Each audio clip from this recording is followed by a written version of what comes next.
لوگوں کے دیکھنے سے اگر عبادت کی خواہش ہو تو کیا یہ ریا ہے یا نہیں؟ بسا اوقات لوگوں کے دیکھنے سے عبادت کی خوشی پیدا ہوتی ہے، تو کیا یہ خوشی درست ہے یا نہیں؟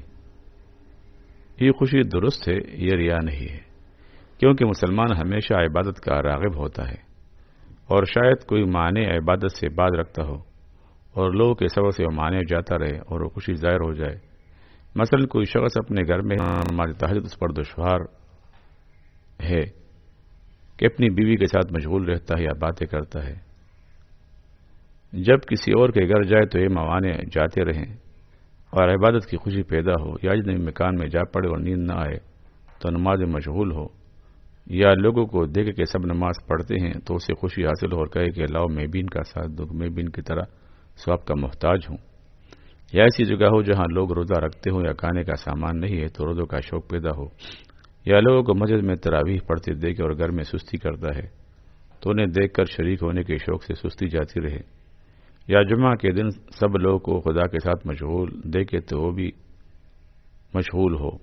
ان سب صورتوں میں ممکن ہے کہ ریا نہ ہو اور شیطان اس سے کہے کہ یہ شوق لوگوں کے سبب سے پیدا ہوتا ہے، یہ ریا ہے، حالانکہ یہ ریا نہیں ہے۔ اور ایسا بھی ہوتا ہے کہ خوشی لوگوں کے سبب سے ہو، رغبت خیر اور زوال معنی کے سبب سے نہیں، اور شیطان کہے کہ تو یہ عبادت کر، یہ رغبت تجھ میں تھی ہی مگر معنیت اب ہو جاتا رہا، تو آدمی کو چاہیے کہ ان دونوں صورتوں کو ایک دوسرے سے جدا کرے۔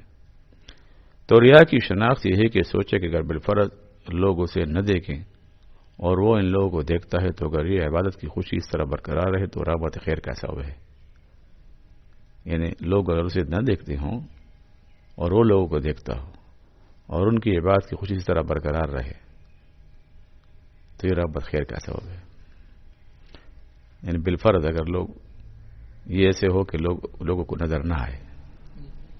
اور اگر برقرار نہ ہے تو ریا سے دستبردار ہونا چاہیے، اور اگر دونوں ہو رغبت خیر بھی ہے اور محبت ثناء مخلوق بھی، تو دیکھے کہ غالب کیا ہے، جو غالب ہو اسی پر اعتماد کرے۔ اور ایسے ہی یہ بھی ہوتا ہے کہ قرآن شریف کی کوئی آیت سنے اور لوگ کو روتے دیکھ کر خود بھی رونے لگے، اگر تنہا ہوتا تو نہ روتا، تو یہ ریا نہیں ہے، کیونکہ لوگوں کا رونا دل کو رقیق یعنی نرم کر دیتا ہے۔ جب لوگوں کو اندوہگین یعنی مغموم یا رنجیدہ دیکھتا ہے تو اسے اپنا بھی حال یاد آتا ہے اور رونے لگتا ہے، اور کبھی اصل رونا تو وقت رقت دل کے سبب سے ہوتا ہے، اور نعرہ مارنا اور چلانا ریا سے ہوتا ہے تاکہ اور لوگ بھی سنیں، اور شاید کہ غم و اندوہ کے سبب سے گر پڑے اور فوراً اٹھنے کی قدرت حاصل ہو لیکن نہ اٹھے اور تھوڑا توقف کرے اور ڈرے کہ لوگ کہیں گے کہ اس کا وجد بس اتنا تھا اور اس وجد کی کچھ اصل نہ تھی، تو یہ ریا ہے۔ اصل میں تو ریاکار نہ تھا، لیکن جب تھوڑا سا توقف کیا تب ریاکار ہو گیا، اور شاید کہ وجد کے دوران یہ اٹھ جائے اور رقص کرنے لگے اور اس رقص کو قابو کرنے پر قوت پائے، لیکن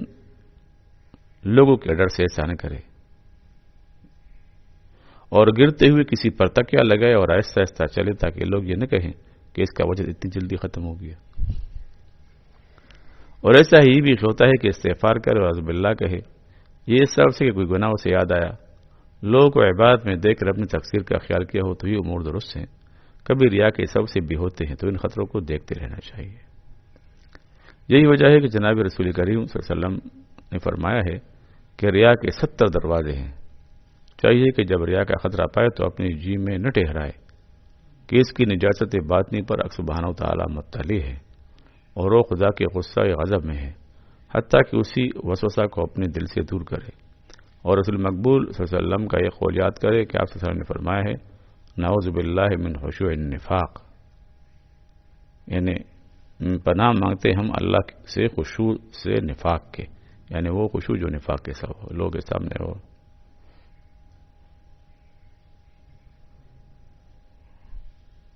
تو اس کا ایک آسان طریقہ یہ ہے کہ آدمی عبادت کے وقت یہ سوچے کہ اگر لوگ نہ ہوتے تو میں یہ کرتا کہ نہ کرتا، تنہائی میں کرتا، تو یہ اس کو دیکھنے کا اور اس کے امتحان کا سب سے بڑا ذریعہ ہے۔ اے عزیز جان تو کہ جو کام عبادت ہے، مثلا روزہ نماز، اس میں اخلاص واجب ہے۔ مثلا کسی مسلمان کی حجت روائی میں ثواب کے واسطے کوشش کرے تو اپنی غرض اور نیت کو درست کرنا چاہیے، اور اس مسلمان سے کچھ شکریہ اور بدلے کی امید نہ رکھے۔ جو شخص تعلیم کرتا ہے، اگر مثلا شاگرد سے یہ توقع رکھے کہ وہ میرے پیچھے پیچھے مؤدب چلے یا میری خدمت کرے، تو معلم نے عوض طلب کیا اور ثواب نہ پائے گا۔ لیکن اگر معلم خدمت کی کچھ امید نہ رکھے اور شاگرد خود خدمت کرے تو بہتر یہ ہے کہ معلم اس خدمت کو قبول نہ کرے، اور قبول کرے گا تو چونکہ اسے خدمت مقصود نہ تھی تو ظاہراً اس کا ثواب ضائع نہ ہوگا، بشرطے کہ شاگرد خدمت کرنے سے انکار کرے تو اس کے انکار سے معلم کو ناگواری محسوس نہ ہو۔ لیکن محتاط لوگوں نے اس سے بھی پرہیز کیا ہے، حتیٰ کہ ایک بزرگ کنویں میں گر پڑے، نکالنے کے واسطے لوگ رسی لائے، انہوں نے قسم دلائی کہ جس بھی آدمی نے مجھ سے حدیث سنی ہو یا قرآن پڑھا ہو وہ رسی کو ہاتھ نہ لگائے، اس واسطے کہ یہ بزرگ ڈرے کہ یہ عوض آپ کو باطل کر دے گا۔ ایک شخص ہے سفیان ثوری رحمۃ اللہ علیہ کے پاس کچھ ہدیہ لے گیا، انہوں نے نہ لیا۔ اس شخص نے کہا کہ میں نے آپ سے ہرگز کوئی حدیث نہیں سنی ہے۔ اس نے کہا کہ تو نے تو نہیں سنی ہے، مگر میں تمہیں جانتا ہوں، تیرے بھائی نے مجھ سے حدیث سنی ہے۔ میں ڈرتا ہوں کہ مبادا میرا دل اوروں کی بنسبت اس پر زیادہ مہربان ہو جائے، تمہارے بھائی پر زیادہ مہربان ہو جائے۔ ایک شخص اشرفی کی 2 تیلیاں سفیان رحمۃ اللہ علیہ کے پاس لے گیا اور کہا کہ آپ کو معلوم ہے کہ میرا باپ آپ کا دوست اور حلال کھانے والا تھا، اور یہ مال میراث حلال ہے، مجھ سے قبول فرمائیے۔ جب قبول کی اور وہ شخص رخصت ہو گیا تو اپنے بیٹے کو اس کے پیچھے پیچھے بھیجا اور تیلیاں واپس بھیجی، کہ انہیں یاد آ گیا کہ اس شخص کے باپ کے ساتھ دوستی للہ تھی۔ ان کے بیٹے کہتے ہیں کہ میں جب پھر آیا تو مجھے صبر نہ تھا، میں نے اپنے باپ سے کہا، یعنی سفیان ثوری رحمۃ اللہ علیہ، کہ آپ کا دل پتھر کا ہے، آپ دیکھتے ہیں کہ میں عیالدار ہوں، میرے پاس کچھ نہیں، آپ ہم پر رحم نہیں کرتے۔ فرمایا کہ اے فرزند، تو چاہتا ہے کہ خوب کھائے پیو اور قیامت مجھ سے بات پرس ہو، مجھے اس بات کی طاقت نہیں ہے۔ سفیان ثوری رحمۃ اللہ تخفل زی ہوئی۔ اس طرح شاگرد کو چاہیے کہ علم سیکھنے سے فقط رضا الہی مطلوب ہو اور معلم سے کچھ امید نہ رکھے، اور شاید کہ یہ سمجھے کہ اگر معلم سے اپنی اطاعت ظاہر کروں گا تو درست ہے، تاکہ وہ تعلیم میں کوشش کرے۔ یہ خطا ہے اور عین ریا ہے، بلکہ چاہیے کہ معلم کی خدمت کرنے سے اللہ تعالیٰ کے نزدیک منزلت چاہے، معلم کے نزدیک نہیں۔ اسی طرح ماں باپ کی رضامندی خدا کی رضامندی کے واسطے ڈھونڈے، اور اپنے آپ کو استاد کے سامنے اور والدین کے سامنے پارسا نہ بنائے کہ وہ اس سے خوش ہو جائیں گے، اس واسطے کہ یہ تو نقد گناہ ہے۔ غرض یہ کہ جس کام میں آدمی ثواب کا طالب ہو وہ کام خلوص کے ساتھ کرنا چاہیے۔